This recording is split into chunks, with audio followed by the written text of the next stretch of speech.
जैसा कि मेरा नाम मंजीत कुमार सिंह है और आप सुन रहे हैं मन की आवाज़। हम अपनी बात को एक कहानी के माध्यम से रखना चाहेंगे। हमारी कहानी का शीर्षक है कि ज़्यादातर समाज में लोग कहीं भी कुछ अगर अपराध हो रहा है, समस्याएं हो रही हैं, घटनाएं घट रही हैं,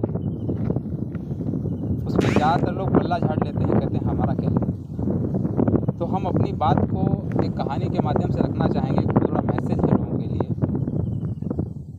एक गांव में एक कसाई रहता था और उसके घर में 3-4 जानवर पालते थे। बकरा, चूहा, कबूतर, मुर्गा। बड़े अच्छे से सबका जीवन यापन चल रहा था। उसी दौरान हुआ क्या कि चूहा जो था बहुत ज़्यादा परेशान करता था कसाई की घरवाली। तो कसाई की घरवाली तंग आकर के उससे बोली कि या तो चूहा जाए हटा दो या हमें हटा दो, क्योंकि मैं इससे तंग आ गई हूँ, कुछ भी रखती हूँ ये काट देता है। तो कसाई ने सारी बात जानी। बोला क्या करना चाहिए? बोला इसको या तो पकड़ लो या इसको मार दो। बोला पकड़ लो या मार दो? बोला हाँ। ये सारी बातें, उनकी घटनाएं आपस में चल ही रही थी कि उसी दौरान चूहा कोने में बैठ के सुन रहा था सारी बात। चूहा उनकी बात कोने में बैठ के सुन रहा था कि हमको मारने की प्लानिंग रची जा रही है। और ये बात जानने के बाद उसने अपने मित्र लोगों से बताया। सबसे पहले वो बकरा भाई साहब अपने बड़े भैया दादाजी के पास गया। बोला बड़े भाई हमारी मदद कीजिए, हमको पकड़ने की और मारने की साजिश की जा रही है। हमको प्लानिंग की जा रही है कि ख़त्म कर दिया जाएगा और हम चाहते हैं कि आप हमारे साथ रहते हैं, बड़े भाई हैं, आप हमारी मदद करें। बकरा ने कहा कि ये टेंशन तुम्हारी है, मारने की प्लानिंग तुम्हारी हो रही है, कांटा तुम्हारे लिए आएगा, हमारे को तो कोई टेंशन है नहीं, मस्त खा रहे हैं, मस्त जी रहे हैं, कोई दिक्कत वाली बात नहीं। उसके बाद चूहा ने कुछ जवाब नहीं दिया, चुपचाप सुना और निकल गया। फिर जाकर के मुर्गा भाई साहब से बोला कि भैया हमारी मदद कीजिए, ऐसी ऐसी दिक्कत हमको आ रही है और जिस घर में हम लोग रह रहे हैं वहाँ पर हम लोगों को हमें मारने की प्लानिंग की जा रही है, आप हमारी मदद करें। तो बकरा ने बोला कि ये टेंशन तुम्हारी है, हम मस्त खा रहे हैं, मस्त जी रहे हैं, कोई दिक्कत वाली बात नहीं है, आराम से अपना काम देखो, बात ख़त्म करो। फिर जाकर के कबूतर भाई साहब से बताई। कबूतर भाई साहब ने भी सारी बात जानने के बाद उसका कोई हल नहीं निकला। अंततः हुआ ये कि दोनों में जब राय पास हो गई थी तो शाम को कसाई जो था मार्केट से उसके लिए उसको पकड़ने का यंत्र लेके आ गया और एक बंद कमरे में टेबल पे लगा के रख दिया। दूर थोड़ी जा करके घरवाली ने अपना बिस्तर लगा लिया, लाइट ऑफ कर दी। उसे पता था और कि चूहा आएगा और फंस जाएगा। तो लाइट ऑफ कर दी। घरवाली की आंख लग ही रही थी, नींद नहीं आ रही थी बहुत अच्छे से। उसी दौरान हुआ क्या कि उस कांटे में गलती से चूहे की जगह पे सांप आ गया। अंधेरा था, खटका दबा, घरवाली को लगा कि चूहा फंस गया है। तो जा करके उसने लाइट ना जला के सीधा कांटा पकड़ने की कोशिश की। जैसे कांटे के पास हाथ बढ़ाया, सांप ने उसको काट लिया। और जब सांप ने उसको काट लिया तो वहाँ पे रोने का भी बात खड़ा हो गया। समस्या खड़ी हो गई, शोरगुल हो गया कि सांप ने काट लिया, सांप ने काट लिया। जैसे तैसे उसको बिठाया और वैद्य जी के पास लेके गए। उसका इलाज प्रारंभ हुआ और इलाज के दौरान वैद्य जी ने कहा कि घरवाली तो आपकी बच जाएगी, लेकिन आपको इसके लिए उपाय करना होगा। बोला क्या करना होगा? कि उपाय आपको इसके लिए ये करना होगा कि आपको इसके लिए कबूतर का मीट बना के सूप पिलाना पड़ेगा। बोला इतनी बात? बोला हाँ इतनी बात नहीं है तो बहुत बड़ी बात है, कहाँ आप कबूतर ढूंढेंगे?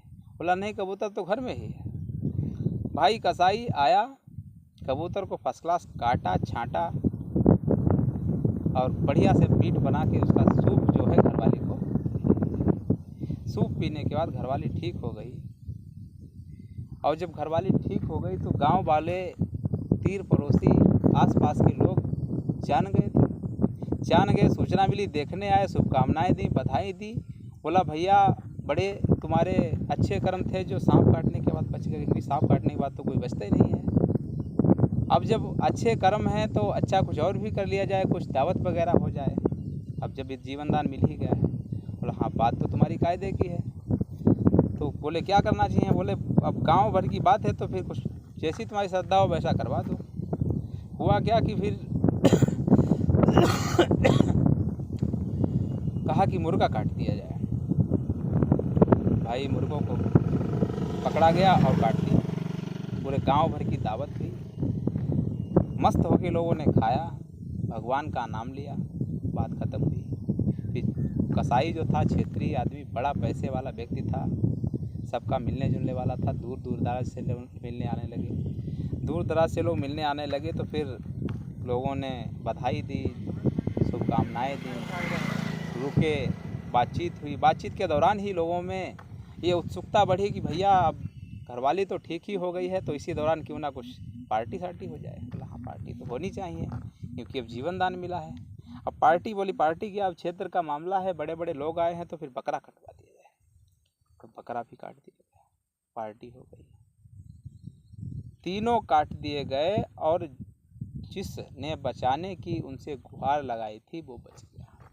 कहने का तात्पर्य हमारा ये है कि आज समाज में जहाँ कहीं भी जब अपराध बढ़ते हैं, समस्याएं खड़ी होती हैं, लोग एक दूसरे के पास सपोर्ट के लिए फरियाद लेकर के आते हैं। उस समय हम उनसे कह देते हैं कि ये तुम्हारी समस्या है, तुम देखो, हमारा इसमें क्या हर्ज है, हमें तो कोई टेंशन है नहीं। और अंततः वो कब समस्या हमारी बन जाए ये शायद हमें पता नहीं, क्योंकि बकरे को नहीं पता था कि कांटा हमारे लिए आया है, ना मुर्गे को पता था कि कांटा हमारे लिए आया है, ना कबूतर को पता था कि कांटा हमारे लिए आया है।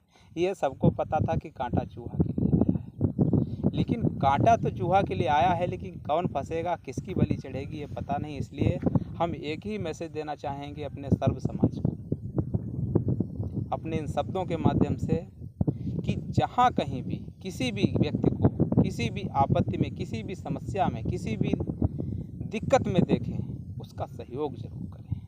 ये ना कहें, ये कह के ना छोड़ दें कि ये तुम्हारी समस्या है। दोस्तों, अगर इस कहानी को सुनने के बाद आप लोगों को एक भी बात समझ में आई हो तो ज़रूर आप लोगों का सहयोग करें। या समाज में कहीं पर भी बुराई फैल रही है तो उस बुराई का मिलकर सामना करें। क्योंकि हमारे यहाँ पर अभी ताज़ा घटना है कि एक दुकानदार आया और दुकानदार के पास से एक लड़के ने बतासे खाए, और बतासे खाने के बाद जब उसने पैसे मांगे दुकानदार ने, तो बोला कि एक और बतासा खिलाओ तब पैसे देंगे। बतासे बन रहे थे 5 रुपए के 3 और वो मांग रहा था 4। इसी दौरान उनका विवाद हो गया। विवाद इतना बढ़ गया कि वो पैसे देने को नहीं तैयार।